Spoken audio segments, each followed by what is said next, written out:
CJI D Y Chandrachud के retirement के बाद जस्टिस संजीव खन्ना भारत के 91वें चीफ जस्टिस बनेंगे। वे आज सीजेआई के पद की शपथ लेंगे। संजीव खन्ना की विरासत वकालत की रही है। उनके पिता देवराज खन्ना दिल्ली हाई कोर्ट के जज रहे हैं। वहीं चाचा हंसराज खन्ना भी सुप्रीम कोर्ट के मशहूर जज थे। उन्होंने इंदिरा गांधी सरकार के इमरजेंसी लगाने का विरोध किया था। साथ ही राजनीतिक विरोधियों को बिना सुनवाई जेल में डालने पर भी नाराजगी जताई थी। 1977 में वरिष्ठता के आधार पर उनके चीफ जस्टिस बनना तय माना जा रहा था, लेकिन जस्टिस एमएच बेग को सीजेआई बनाया गया। इसके विरोध में उन्होंने सुप्रीम कोर्ट से इस्तीफा दे दिया था। इंदिरा की सरकार गिरने के बाद वो चौधरी चरण सिंह की सरकार में 3 दिन के लिए कानून मंत्री भी बने थे। संजीव खन्ना अपने चाचा से प्रभावित थे, इसलिए उन्होंने 1983 में दिल्ली यूनिवर्सिटी के कैंपस लॉ सेंटर से एलएलबी की। इसके बाद जस्टिस खन्ना ने दिल्ली के 30 हजारी कोर्ट से वकालत शुरू की।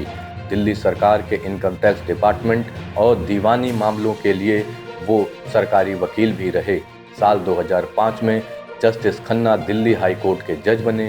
13 साल तक दिल्ली हाई कोर्ट के जज रहने के बाद 2019 में जस्टिस खन्ना का प्रमोशन सुप्रीम कोर्ट के जज के बतौर पर हो गया। हालांकि संजीव खन्ना का हाई कोर्ट जज से प्रमोट होकर सुप्रीम कोर्ट का जज बनना भी विवादों में रहा था। 2019 में जब सीजेआई रंजन गोगोई ने उनके नाम की सिफारिश की, तब जजों की सीनियरिटी रैंकिंग में संजीव खन्ना 33वें स्थान पर थे।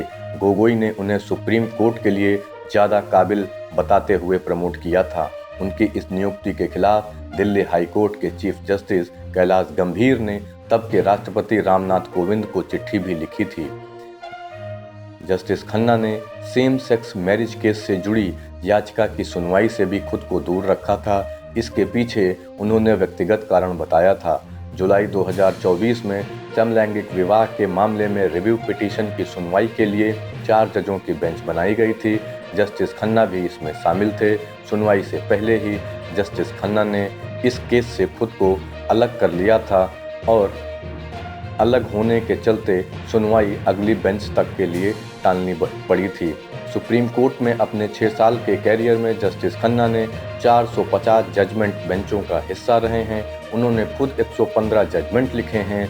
इसी साल जुलाई में जस्टिस खन्ना और जस्टिस दीपांकर दत्ता की बेंच ने दिल्ली के सीएम अरविंद केजरीवाल को जमानत दी थी। बीते 8 नवंबर को एएमयू से जुड़े फैसले में जस्टिस खन्ना ने यूनिवर्सिटी को माइनॉरिटी स्टेटस दिए जाने का समर्थन भी किया था। वहीं आपको बता दें कि पूर्व सीजेआई चंद्रचूड़ का कार्यकाल तकरीबन 2 साल का रहा है। इसकी तुलना में सीजेआई संजीव खन्ना का कार्यकाल छोटा होगा। जस्टिस खन्ना बतौर चीफ जस्टिस सिर्फ 6 महीने पद पर रहेंगे। 13 मई 2025 को उनको भी रिटायर होना है।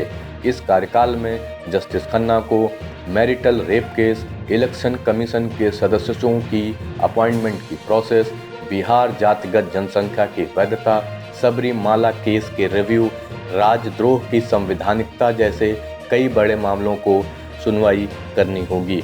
RNN news bureau report.